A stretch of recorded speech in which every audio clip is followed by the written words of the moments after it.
we are in Wheaton, Illinois, at the Zurko Productions legendary haunted Halloween flea market with John Borowski. And you are a producer, director, all-around very interesting fellow with a bit of a twist. Could you tell me a little bit about yourself and how you got into what you're doing? And I think I'll just let you... Okay. Let's see. Ever since I was a kid, I was into horror films.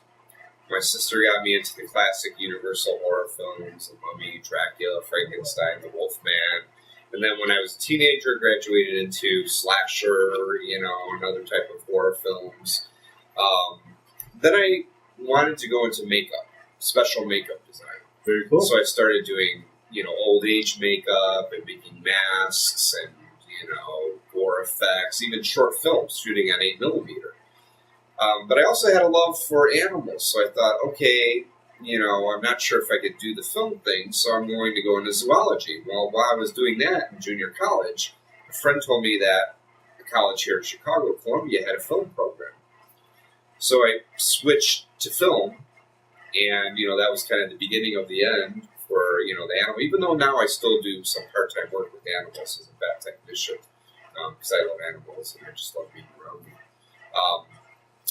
So when I was in college and I was about to graduate, I was doing a paper on Chicago history, and I found out about this Holmes guy on the south side of Chicago that had this building that he constructed and rented rooms during the World's Fair and murdered all these people.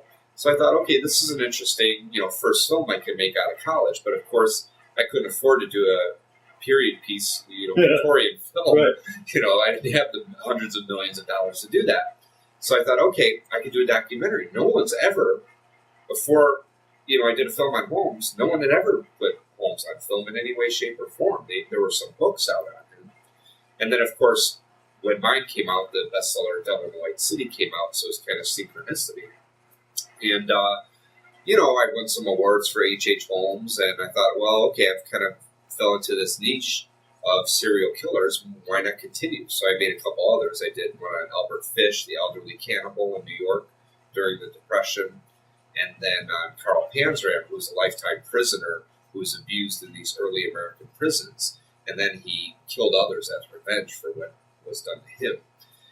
I'm fascinated by pre-1940 serial killers because of the lack of crime detection, the lack of forensics, and, also the tried and true detective methods that these detectives had to work with to find these serial killers and these criminals.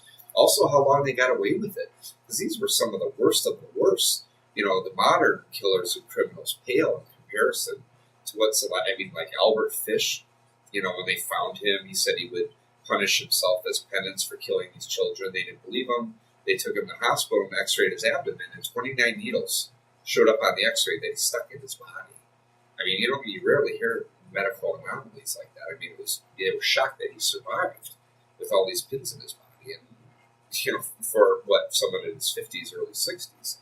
So I think, like many other people, artists that do work on serial killers, I'm fascinated by them, but it kind of falls back on my love of horror films as well as true crime and history. So I'm combining those, but I'm moving more towards short feature films, in the horror genre or other genres. I love all genres, but horror is where my heart is. But I'd love to do a children's or family film one day too, which is weird, but I love those films too. A really good family film that doesn't pander, treat kids like they're stupid, but anyone of any age could watch.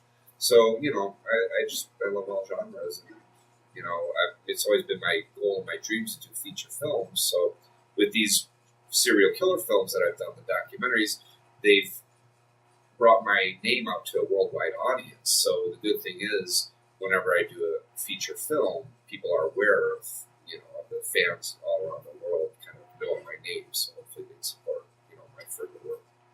Very cool. So tell me about your current project, the Serial Killer Culture. Yeah, my current project is Serial Killer Culture. As of now, it's been completed, so it'll be screening soon. It'll, hit Netflix and DVD in the near future. Serial Killer Culture focuses on artists and collectors' fascination with serial killers. Why do they do these things? Why do, painters, musicians, filmmakers create art based on serial killers? And also collectors. I interviewed Gacy's art dealer, Rick Staten, and he tells how he would go into the prison, pick up the paintings, sell them and deposit money as a gift into Gacy's account. Gacy could just buy cigars and, chocolate bars and cokes in prison anyway. But, it's interesting to see some of these early purveyors of, the collecting and art based on serial killers. Other artists such as Joe Coleman, who was also a collector. Like me, myself, I'm not really a collector. I like to study killers. I don't want to become one. That's what I would tell people. But, I have books on killers, but I have like one piece of, if you call it murderabilia, and that was a letter that was sent to me. Actually, I should say that for your question. All right. But yeah, that's what serial killer culture is. Because as I was making these documentaries, I was meeting authors and filmmakers and musicians that were doing the same thing that I was, which was creating art based on a serial killer. So I thought, okay, it might be interesting to compile these stories and tell the world why we do these things, that we're not just weirdos and creeps, We're more than just weirdos and creeps. Yeah, we are, but we're more than that. Macabre, weird, morbid, yeah, I am, and I love all that stuff. But, I'm not, I mean, like everyone else, I have day jobs, I work 3 jobs, I do all these things. So, I'm just interested in these macabre, weird, horrific subjects. Very cool.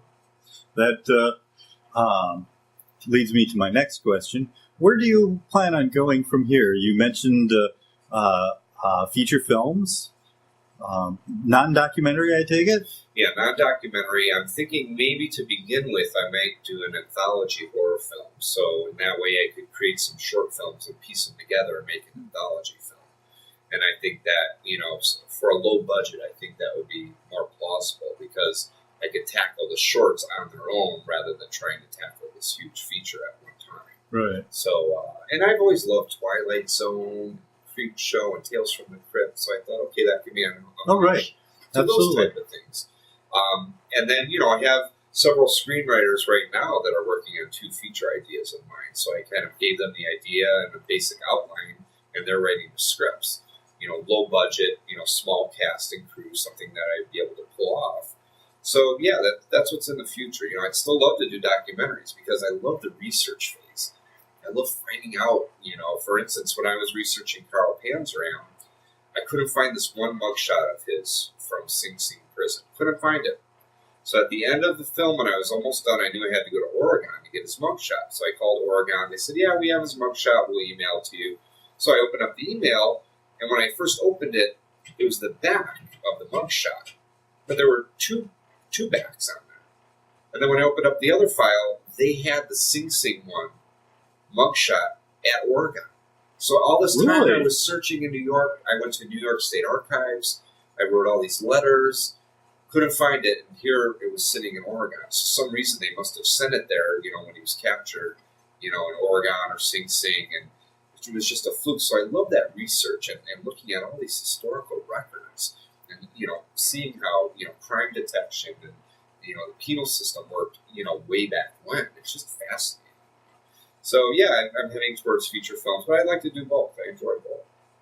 Very cool.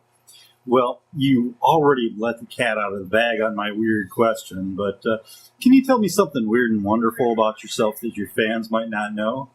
Yeah, I don't know if many know this, but there was an event that is held annually in Indiana called the Crime Scene. And the first year it was held, we arrived, and Matthew Aaron, who runs it, he was there, and it was addressed to the bar. It was addressed to the crime scene at Birdie's Bar and Grill, where we were having the event. And it was from Oregon State Penitentiary. Okay? So they didn't open it, so Matthew Aaron, who runs the event, I said, well, you open it and read it, and I'll film it. So I'm filming this. He opens it up, and it's from Keith Jesperson, who is a multiple murder serial killer in Oregon, killed, 6 or more prostitutes.